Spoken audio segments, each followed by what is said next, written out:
Here we go. First one of the new year. I appreciate your time. Absolutely. Talking shit again. My We're friend, back. welcome back. Mate, we talked about scoliosis last time, and that was it's always fascinating.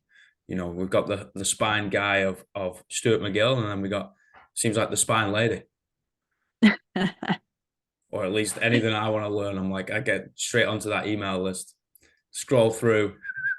Right, I got 15 minutes. Let's have a little bit of a read. Fantastic, by the way. Fantastic. But I wanted to jump in at like osteoporosis, kyphosis, more of patient care, and then like how do we apply it on the gym floor in terms of how do we notice it? How do we help some folks? We both like barbells. We both like throwing it above our head, being a bit crazy with it, rather than just do what the GP's saying. No, no, maybe this isn't for you. Let's go do aqua aerobics, like which is great. Do something, but you know, lifting is probably the best thing for them, in our opinion. Absolutely. Where do we start, Absolutely. boss? How do we get them in? It's a good question. One of the things I find a lot with people who have osteoporosis, who have kyphosis, they're afraid to lift weights. They Yeah, associate lifting weights with fracturing or hurting themselves, right? But when you look at the research, really lifting weights is one of the best things that they can do. yeah. And one of the best studies that came out for people with osteoporosis was the Lift More study. And that was where they took people with osteoporosis. I think it was a group of postmenopausal women, put them in the gym. They had them barbell back squat, barbell deadlift, barbell overhead press, and do like a almost like a jumping chin up where they like would jump up to the chin up bar and then drop themselves down to the ground. Like, of course, all Okay. modified for them based on their one rep max, their, whatever. It wasn't like they just threw them in like, go to class and just do whatever. It was all monitored for based on what their one rep max and all of this. But that was one of the studies that actually showed that you could improve bone density even after menopause with weight training. And to say that you can't just be the 1 and 2 pound weights. Mm. It needs to be more challenging. It needs to be, for some people, 1 and 2 pound weights is challenging, but you need that challenge to be able to build bone density. Because for years we had this assumption that you're just stopping the loss, right? Like that just over time we're going to lose bone density and you're just trying to slow that process. But that was the one thing where they actually saw that they could improve on on bone density and nobody in the study had a fracture. So Wow. that kind of disproved this whole like, oh, if you lift something too heavy, you're going to fracture. When it's done in a systematic way, it's definitely safe. So I think that changed a little bit how people think about exercising with osteoporosis. Mm. Definitely is the psychology piece, right? People have such an aversion to come into the gym and they think about weights with these huge yoked blokes and chicks who like throwing I don't know hundreds of kilos above their head. You're like, dude, like come on, man. We're now going to the extreme. I don't start dancing and then look at Cirque du Soleil and be like, yeah, I'll be there in 2 weekends time. So that's not going to happen, mate. Like it is subjective. A stimulus is subjective. Like, oh, this feels heavy for me. You could pick it up and throw it around and spin around with it. And you're like, dude, it's light. It's like, yeah, but the stimulus for that individual, is heavy or is light. And I think that psychology piece is Pandora's box, right?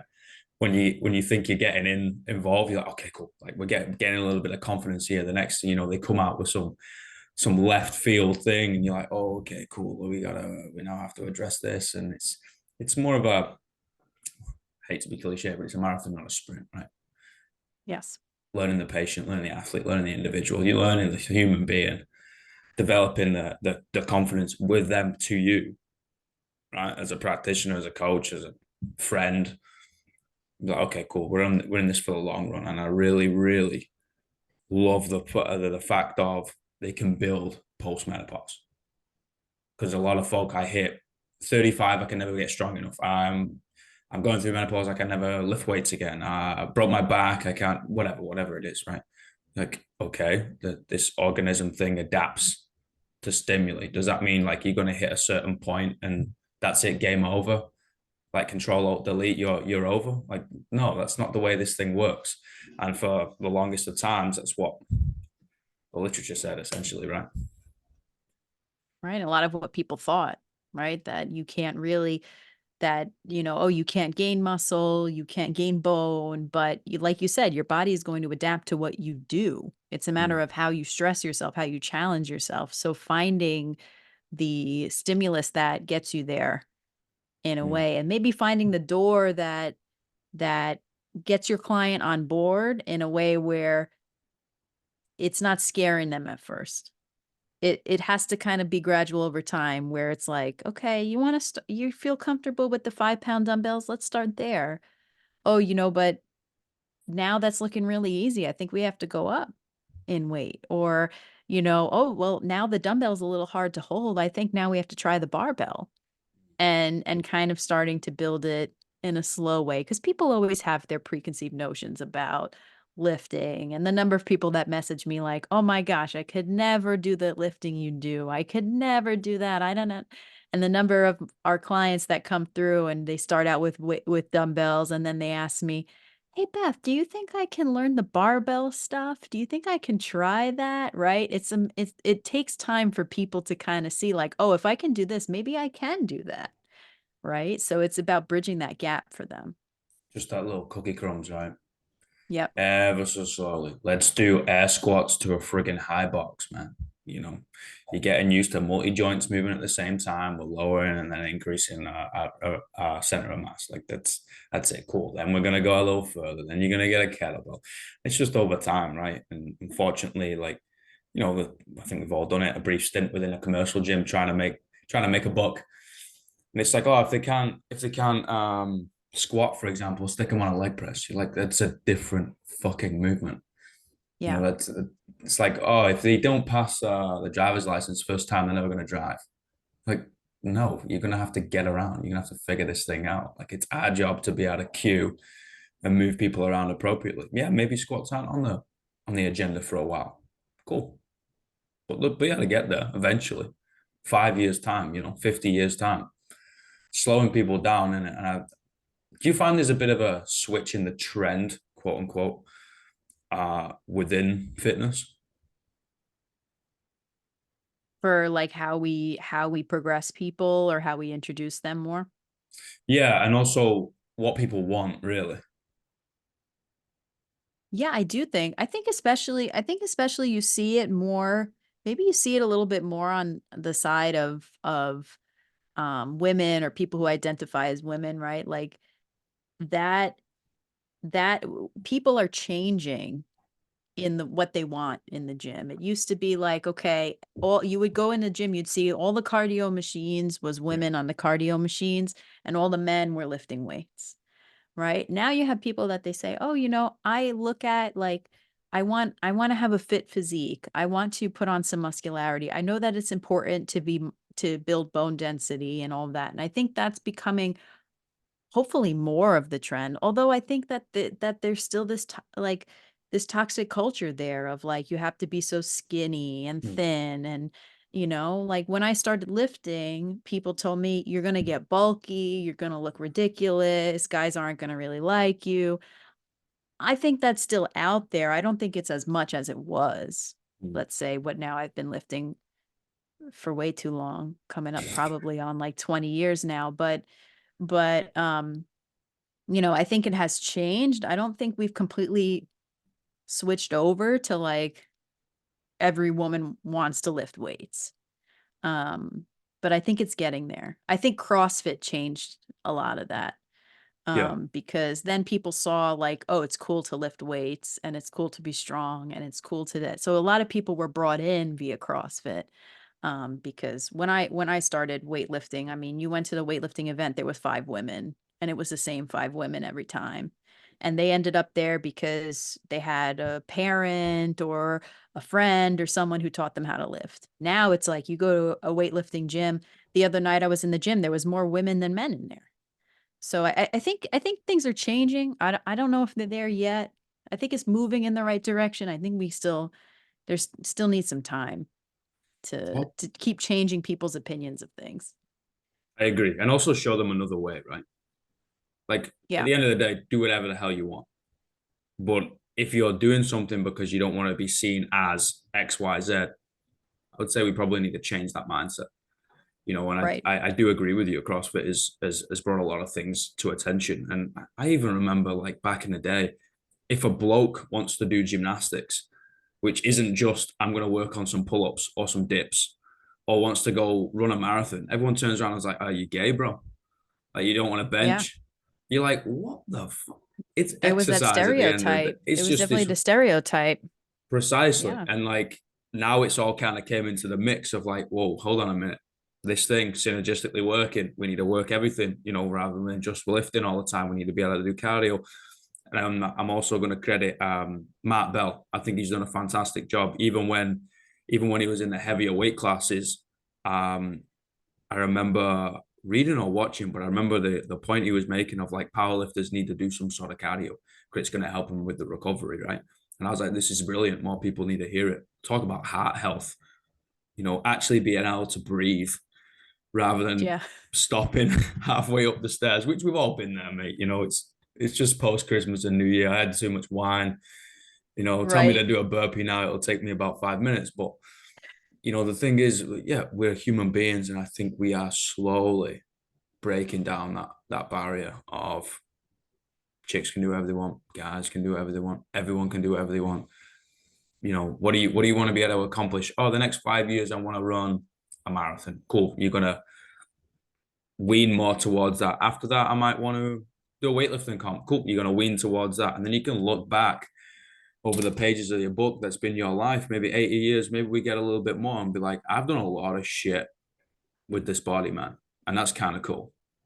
Yeah. We didn't define osteoporosis nor kyphosis. So for anybody who's still listening, who has not a fucking idea what we're talking about, do you want to give them the better Yes. explanation? Yes. So osteoporosis refers to a decrease in your bone density. So this is a natural process that can happen over time, tends to happen quicker in women post-menopause. Men tend to kind of just lose bone density gradually over time as they age, whereas women will take a big drop during and after menopause for their bone density. Some of it is based on genetics. Some people are just more predisposed to having lower bone density, as well as some conditions can cause it. There's some medical conditions that can cause you to lose bone density.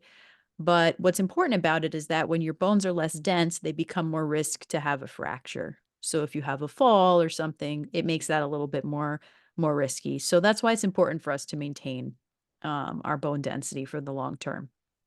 In terms of kyphosis, a little bit different. So kyphosis is often associated with osteoporosis because with changes of bone density, we may notice that people start to become more rounded in their upper back, which is usually we refer to as a kyphosis. Now, I think kyphosis gets this like demonized idea in general, but Mm. it's normal to have some degree of kyphosis in your upper back.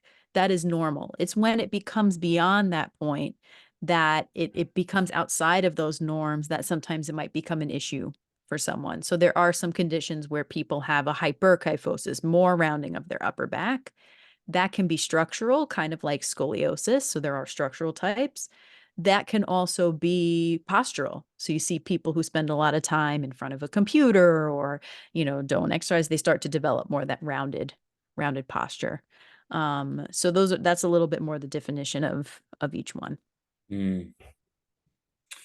Linking back with a little snippet that we said before, how would you as a practitioner address the psychological barrier of an athlete or a potential athlete with either one of like, no, I can't lift because of, there we go, insert whatever. How would you address that? Absolutely. So, in the situation of osteoporosis, one of the best things is weight bearing exercise. That's what we started initially this conversation with, talking about weight training and how that can actually help bone density. Basically, when you put demands on the bones, you encourage them to build their density. Yeah. Your body responds to the stresses that you put on it. So often I'll encounter people who have osteoporosis and they're afraid of weight training because they're afraid of having a fracture.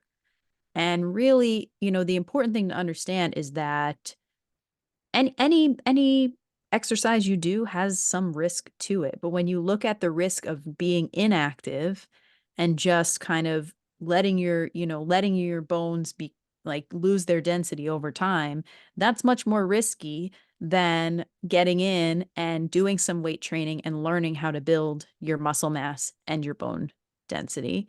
Mm, And it's especially risky because we know that people who fall, it's not great in terms of mortality, right? Like people who start having falls and issues with that, and a lot of times that happens because of losing their balance or, not having good muscle strength. Can become more and more of an issue as we age. And if you fall and you have a fracture, that can be even more of an issue, right? So making sure that you have that strength to sustain that, and be able to maintain is important. Now, the other side is like someone who comes in with a kyphosis, right? And they have that rounded back and they say, okay, I don't have good overhead motion. I don't have good, I'm not able to get my back in a position for a lift. Like, well, it depends. How is that? Is it a strength issue? Is it a mobility issue? It's almost always something that you can work on and you can find adjustments to be able to access lifting in a way that allows you to participate, right? Like, okay, you may not have the cleanest overhead squat, but if you work on your shoulder flexibility, if you work on your thoracic flexibility, you can improve it. So it's a matter of meeting them where they're at and kind of teaching them over time how they can progress, and showing them the little wins mm, as they go, right? Like, oh, look at this. Like a few weeks ago, you weren't able to do this, right? Like, for example, I have a client who had a spine surgery and, it was like every day, like, I'm not making progress. I'm not getting better. I don't feel I'm getting better. And then the other day, she said, well, my husband always loads the dishwasher. I feel bad. He's always doing it. I haven't done it since my surgery. I said, well, why don't we try it? Right. And she was unloading the dishwasher and she's pulling the door up and down. And I said, well, do you think that's progress? Do you think you could have done that when you started? And she said, no, probably not. So it's also like helping that person to realize like how much they're more able to do once they start strength training or once they start, getting into an exercise routine. yeah, we live in the reality we perceive, right? So changing that perception and looking for those small little wins, and they're everywhere. There is a Yeah. lot of them, Yeah. being able to get up and with no pain and be able to make a coffee in the morning, like, whoa, hold on a minute. I'm not stiff as a board. I can actually bend down and touch my knee or put my shoes on or without having to walk around for 45 minutes and loosen everything up. That's a huge win. Never mind a small one. Just little things like that. And it doesn't have to be gym based. And I love the fact how you brought it up of outside of the gym. You've seen how this has now affected your life outside of the four walls of the gym. We're only in here for 60 minutes, maybe 90. Like it's not a lot of time in comparison to the time we spend outside of the gym, right? We're not Right. professional athletes. We don't make money from this stuff. Yeah, like we make money doing other things and living life, improving that quality of life, not taking over your life. Real big on those little wins. Real big on those little wins. You said something about. I was going to ask about the osteoporosis. I had a question and it's left my brain. Blonde. You know what I mean? It's gone. I forgot my bloody birthday. It was like 2 days before, and I got reminded. I was like, oh yeah, I forgot. You forgot your own birthday. Yeah, mate, it's bad. I forget my age, Wow. my birthday. I'll forget everything, which is bad because me mum's is the day after mine, so I can't really forget either one. And it'll be like 2 weeks after, it'll be like, oh shit, yeah, I'm a year older, and then 20 minutes after that, oh fuck, I've forgotten my mum's birthday. It's so bad. Whoops. Too busy thinking about people's small wins. Right. Right. No, but meeting folks where they're at, bringing them in the gym, explaining that.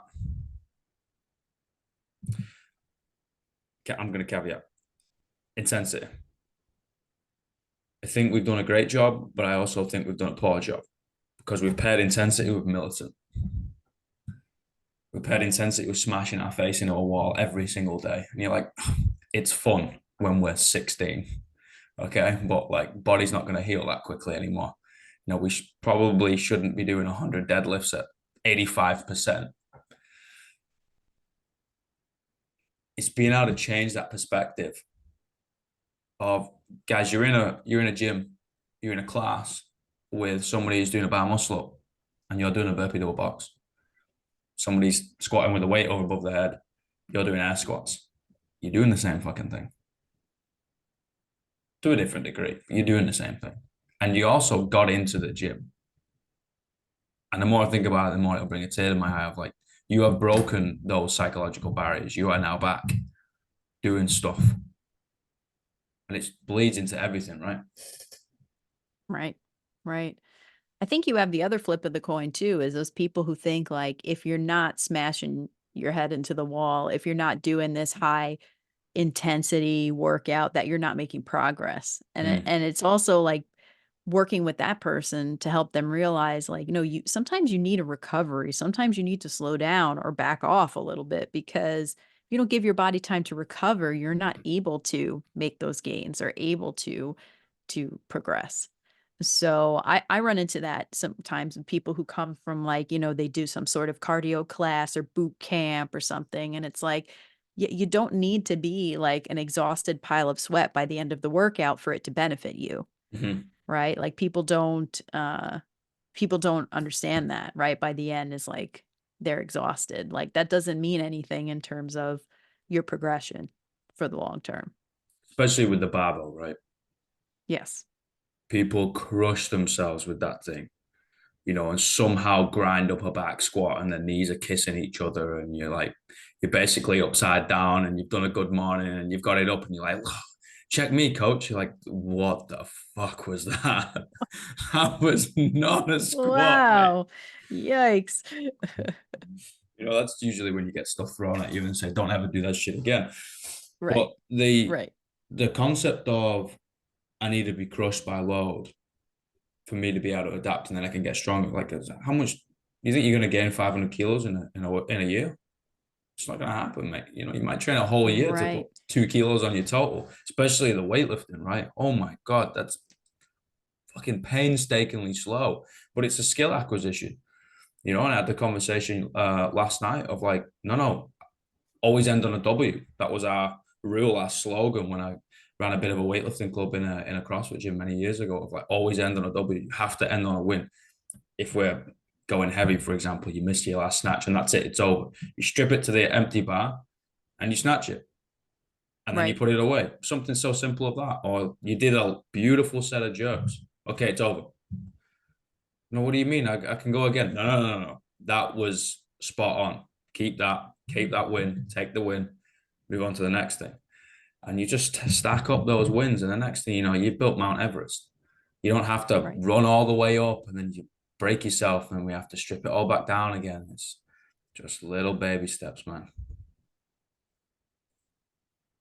Unless you're on gear. Different story. Different story, mate. Some Then you then you could beat yourself up every day and you and it do doesn't matter. then you do you, You're just man. the size of a house.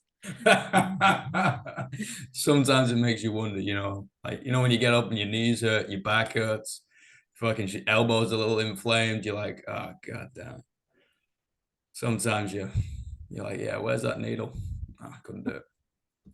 Not for me, mate. Not for Yeah. me. That's another thing. That's another conversation I've had recently.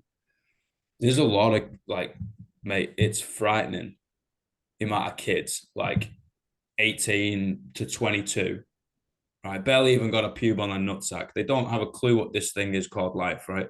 And they're injecting God knows how much in them. It is frightening. That's terrifying. Yeah, I think we're having the same issue here as well. I mean, it's scary. There's side effects to this stuff. It doesn't go completely un, nothing, Checked or like something. nothing happened, Yeah, right? yeah. Like there's a lot of issues that you can have. And I think too, like, you have to understand that if you're looking at people who like movie stars and, some professional athletes and some, you know, you can't expect to get that size. It's unrealistic, and to just want and I used to work in a hospital, and I worked with people who had heart issues because it took steroids for many years, and other things, infections with the needle, Mm. things like that. Like you have to be careful with that. You can't, yeah, I don't think it's worth it. I No, don't me think it's neither. worth it. It's not worth it. Like, So yeah. all I'm gonna say is if you're gonna do it, please consult a doctor. You know, I fucking I deal with fitness, not pharmaceuticals. I have no bloody idea. Don't ask me. Go talk to a doctor if that's really something that you wanted to do. But I don't think it's worth it. But I also understand of if that's the way you pay your bills. Movie star, professional. Okay, It's a fine. different That's different, story. different story, right? Different conversation. It's where it becomes you blurring the lines of truth and a lie. Oh no, I'm completely genetic, free, and Chicken and broccoli. Yeah. yeah, I yeah. ate 16,000 calories a day. That's how I got this physique. Okay. I just train twice a day, bro, and sleep four Yeah, hours. I'm okay. like, yeah, yeah, sure. That's how it works. And you packed Sure. on fucking 35 pounds in about 6 months. Yeah, all right, mate. Right. Yeah, Right. yeah, yeah. Yeah. I too was born yesterday. Thank you very much for that. Yeah, like this, it's the whole Jack Reacher that's just come out, right? Some sort of interview. Like they've done a new, like, is it Seasons of Jack Reacher? There was a movie, right, with Tom Oh, Cruise, and then yeah, yeah. I hadn't seen it yet. I don't know the I know bloke's that name, there was a so lot of speculation about some of this wrestling movies that just came out. There was a few that they were curious about, you know. but the thing is, But it won't take anything away if someone turns around and says, "Oh yeah, to prepare for this role, I took yada yada under this supervision." People will be like, "Yeah, cool. Like, we want to watch the movie. We don't.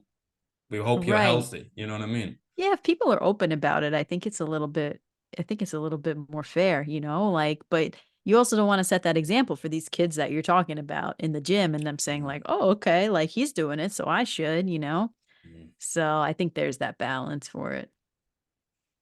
Stopping kids taking steroids and getting older folks to lift weights. That's, This conversation went off the rails. mate, it's your fault. That's it. It's fine. Blame the blondie. Fuck it. Whatever. I You blame the forgot your blondie all the time. question and it went from there. And it went to Steads. PEDs, my friend. Oh, I come up with random stuff. It's a conversation. Talk about interesting things. But the spine is one hell of a thing, and it is also you have to pair it with the psychological barriers placed on oneself. When everybody walks in the room, it doesn't matter what has happened to their spine, fucking top to bottom. Even if it's like, oh, my dad broke his back, or my mom had bad scoliosis, and they're fine. Everybody is scared shitless, and they should be, right? Because we've all seen the horror stories. I, However, that shouldn't stop you. I think people have this image of the spine just being like this very fragile structure. Mm. Like that, it just like that your disc is like a donut. And if you put like the tiniest bit of pressure on it, it's just gonna explode. When they actually look at the strength of the disc and the tensile strength of the disc, they actually equilibrate it more to a tire. That's right. Like that's how strong your discs are. And if you stress your discs in the same way that you can stress your muscles, you could potentially also improve their tensile strength as Mm. well. So it's people have this assumption like, oh yeah, I could herniate my disc, I'd hurt myself. There's always a risk, right? I don't know the statistic, but there's a large number of people that experience back pain at some point in their life. Well, that Yeah. doesn't mean that, you have to avoid things or you have to not do things for that reason, right? Like our spines are inherently pretty strong structurally. Otherwise, we would just be like a bag, we would just collapse, you can't survive. There's so many muscles and joints and the discs and the bones themselves that hold up your spine. Right. So there's, if someone is out there and they're back squatting, whatever they do now, I don't even know, probably were they like 1,000 pounds in a suit or whatever. But if their spine can hold that, the spine is a pretty strong structure. Ray Williams, 490. Yeah. He stood up in about zero point 0.7 seconds. Right. It's incredible. And I mean, I remember even when I was in PT school, unfortunately, and when I was lifting, like my PT school professor would tell me like, "Ah, you're going to damage your back. You're going to have all these issues. This is going to be bad for you." And I haven't had any issues. Like my back is very healthy. I mean, other than my scoliosis, but I mean, even that hasn't progressed at all. I think that but when you're told that over and over by medical Mm. professionals, or you hear it from your friends, or your dad has that bad back, it can really like make you scared to do anything at all. And I can understand that. Um, but by doing nothing at all, are you setting yourself up for more of an issue down the line with these things we talked about with bone density and muscle strength and being able to do the things that you want to do when you're older, all of that. It's robbing Peter to play Paul, right? Right. Right. Sometimes we gotta think over young. We need to look over the in a horizon and be like, okay, well, where are we heading if I keep on going in this right direction, in the same direction? Yeah, it hurts, but like it's gonna hurt more sitting down. Right. Sitting on your ass not doing anything, 5 years time, it will hurt more. Pretty much Right. guaranteed. Yes. Man, I got a question. Yep. If you could ask Mother Nature one thing, what would it be?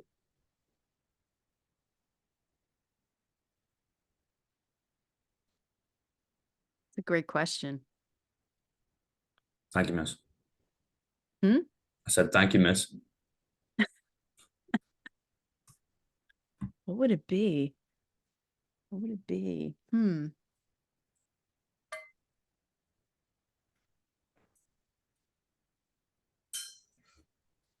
I don't know. Like why did they make humans stand upright? What was the deciding factor there? Like everyone else in our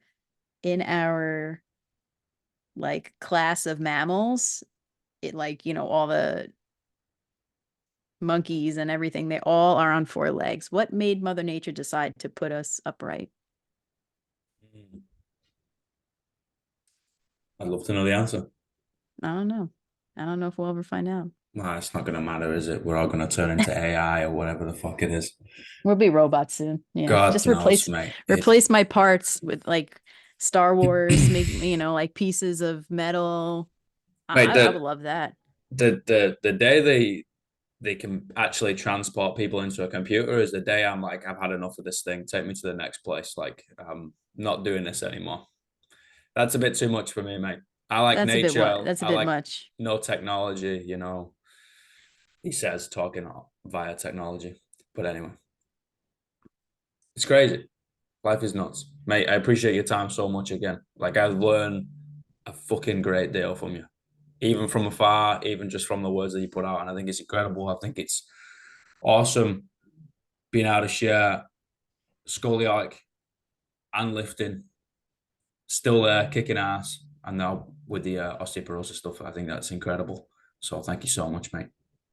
You're welcome. Thank you for Oh, always asking the questions. I think that's important. Not enough people ask questions about this stuff. well, I think stupidity doesn't come from a lack of understanding. I think it comes from a lack of curiosity. I agree. And I might not understand a lot of things, but I'm curious about a fucking lot of them. So at least we got one of them. Mate, thank you. All right, we'll talk soon. You're welcome. Have a good one. Thanks, boss. Give my best to the family. Bye. I will. You too. Bye, everybody. Peace.